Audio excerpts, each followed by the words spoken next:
All right,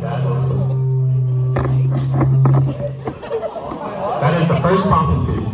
And up next, we have another popping piece prepared for all of you guys.